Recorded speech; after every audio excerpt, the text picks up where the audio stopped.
Long History's random UK Prime Minister of the Week. The 22nd Prime Minister, Charles Grey, Earl Grey. Much more than a cup of tea.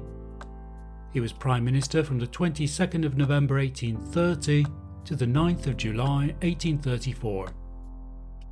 Hello everyone and welcome to the latest episode of Random UK Prime Minister of the Week. And this week we're looking at one of the Prime Ministers whose name is most famous, but whose achievements in the office of Prime Minister are perhaps not so well known. We've got quite a few of these episodes of Random UK Prime Minister of the Week available now, from famous names such as Neville Chamberlain to more obscure Prime Ministers such as William Wyndham Grenville.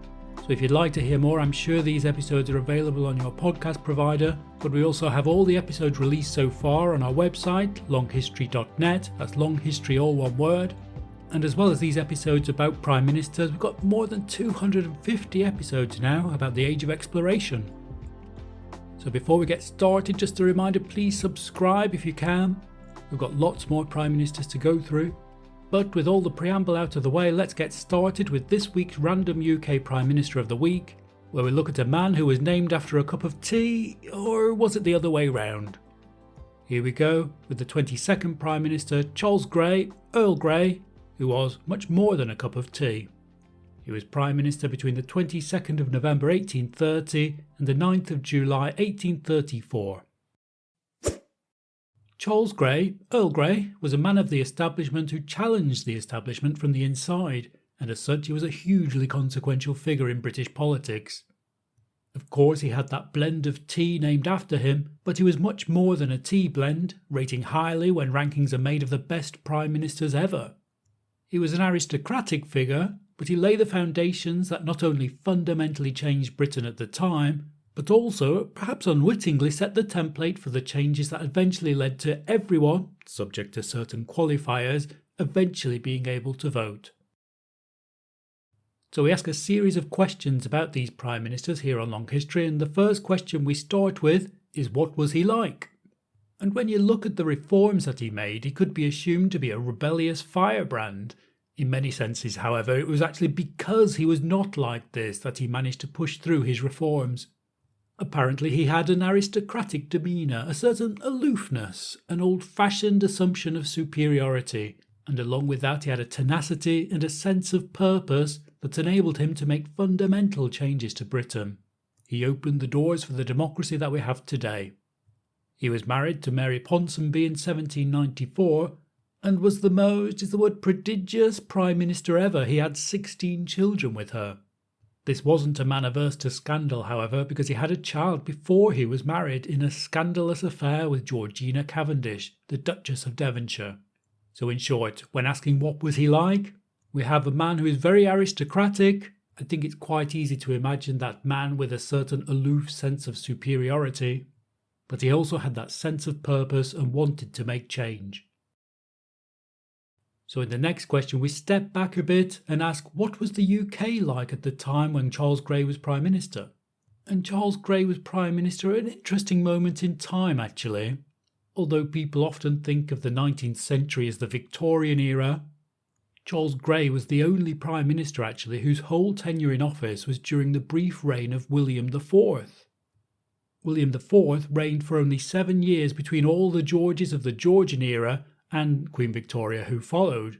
In this way, William IV bridged 2 eras, and Charles Grey was, as such, the man who helped to usher in this new era, whilst definitely being one of the old guard himself. So in answering our question, what was Britain like at the time? Let's have a look at what people earned in those days. Apparently, day rates in agriculture in 1834 varied from about 20 pence, that's £1 per 12 days' work in winter, to 36 pence during harvest, or £1 for every 6.5 days' work. And £1 in turn is about £150 in today's money, or around $190. We found another figure that in 1836 the total income of a family with a male working as a watchman in Manchester could be earning 15 shillings and 2 pence per week. This would be about £112 or $140 in today's money. A sixth of that money apparently would have gone on rent. In Britain, the full effects of the Industrial Revolution began to be felt in this decade. Factories producing textiles were spreading throughout the country. However, there was actually a slight slowing down in the economy in the 1830s.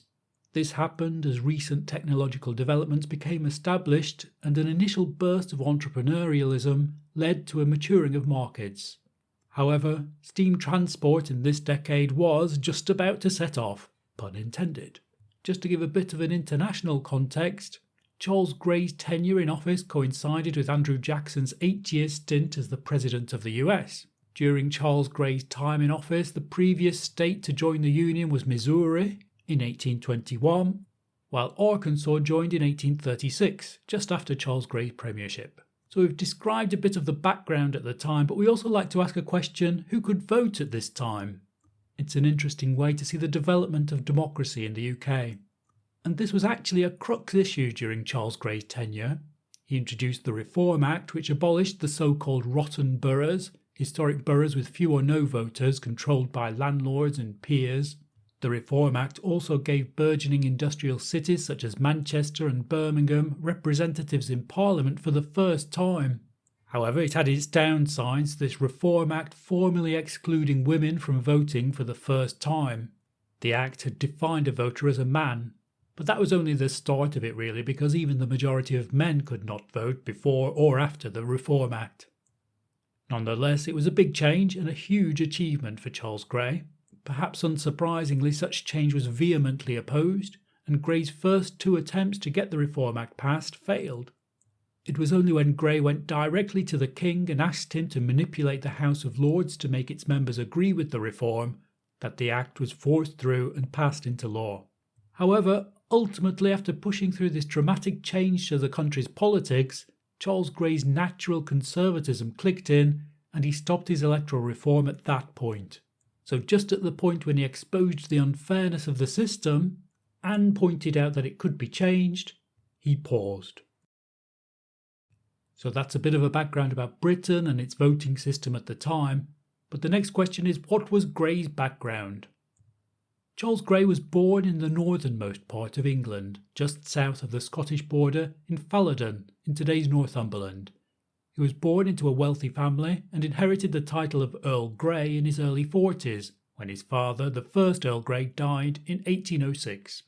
So bearing in mind his aristocratic background, no one's going to be surprised that he was another of the 20 Prime Ministers who went to Eton and one of 14 to go to Cambridge University. He was elected to Parliament at the age of 22 as a Whig. He had a long career in Parliament, including 23 years in opposition between 1807 and 1830. Apparently, although he came close to entering the government during those years, his poor relations with George IV, both when he was Prince Regent and then as King, meant that he was kept away from power. The next question is, how did he become Prime Minister? Well, by the late 1820s, Grey was fast approaching his 60s, and with a long career behind him, it was assumed that his influence was waning. He resigned as the leader of the Whig Party in 1826, a role he'd held for 8 years, and the assumption was made that he was just going to slip into irrelevance. However, that changed when George IV died and was replaced by William IV, who did not quite share his predecessor's dislike of Grey. This removed one important obstacle to the path to power. Before Charles Grey took office, Arthur Wellesley, more famously known as the Duke of Wellington, was Prime Minister. And it's a strange one because although as a military figure the Duke of Wellington was extremely popular, as Prime Minister he did not have so much success, and by 1830 he'd actually become very unpopular. By this time the Whigs had been in opposition for many years and targeted electoral reform as a key to increasing their popularity. Wellington, in the meantime, stuck to the old Tory policy that nothing needed to change. There were riots in the country earlier in 1830, which led to the Whigs gaining confidence that now was the time for reform. In November of that year, there was a vote of no confidence in the Prime Minister, and with the Tories no longer able to form a government, the Whigs were given the opportunity to govern by the King, with Charles Grey as Prime Minister. So he arrived in the office.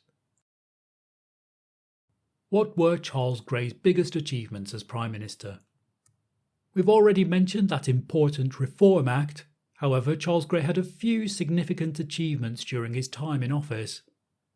Although the slave trade had been abolished in the British Empire in 1807, slavery itself was abolished during Charles Grey's leadership with the Slavery Abolition Act of 1833.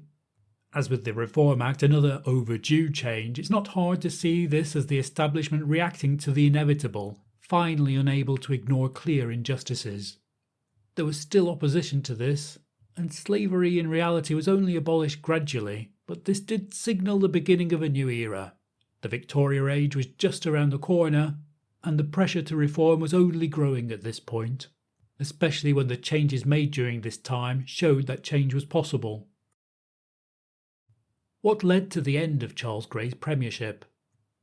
As we've alluded to, Charles Grey's attempts to pass this Reform Act were not straightforward and required diligence and tenacity. He tried to get the bill passed twice, but Tory opposition blocked the first and second attempts to pass it. However, this led to waves of unrest in the country. It seems that Charles Grey had the people and perhaps history on his side. His Whig government briefly fell after the second attempt to pass the reforms, but when Wellington was unable to put together a replacement government, William IV had no option other than to allow Charles Grey to return to his premiership. He had a renewed vigour, and with the help of the king previously mentioned, he forced the bill through. Ireland was the issue that would eventually lead to Charles Grey resigning from office. His cabinet was divided on the issue of Irish reform, a division that, when exposed, led to Charles Grey stepping back from the office to be replaced by fellow Whig William Lamb, Viscount Melbourne. Ultimately, it seems he was quite happy to retire from the limelight. He returned to his mansion, Howick Hall in Northumberland, where he died 11 years later after leaving the premiership at the age of 81. He's buried in the church of the same village. In conclusion, why should we remember Charles Grey? His reforms meant that the establishment avoided any revolutions such as the one that had torn France apart decades earlier. Much blatant unfairness was addressed in the changes, but the doors were prized open rather than swung open. To extend the metaphor, however, those doors were left ajar for others to work on opening further. Due to these fundamental changes and his tenacity in forcing these changes through, those rotten boroughs came to an end, the growing industrial cities had representation, and slavery was abolished in the British Empire. It's for these achievements why Charles Grey often ranks in the top 10s of greatest prime ministers ever and in the top 5s of premiers during the 1800s. However, despite all this, if we're talking about what Charles Grey will be remembered for, it is inevitably that blend of tea that was named after him. There are a few theories why a blend of tea was named after this man. Theories range from a happy accident, when a shipment of tea being sent from China to Grey was contaminated with a bergamot fruit, to another theory that the blend of tea was created to complement the taste of the Northumberland water that Grey used on his estate. So that's the briefest history of Charles Grey, Earl Grey. As always, I like to add, because I know that politics can get very complicated, that this is just an introduction to Earl Grey.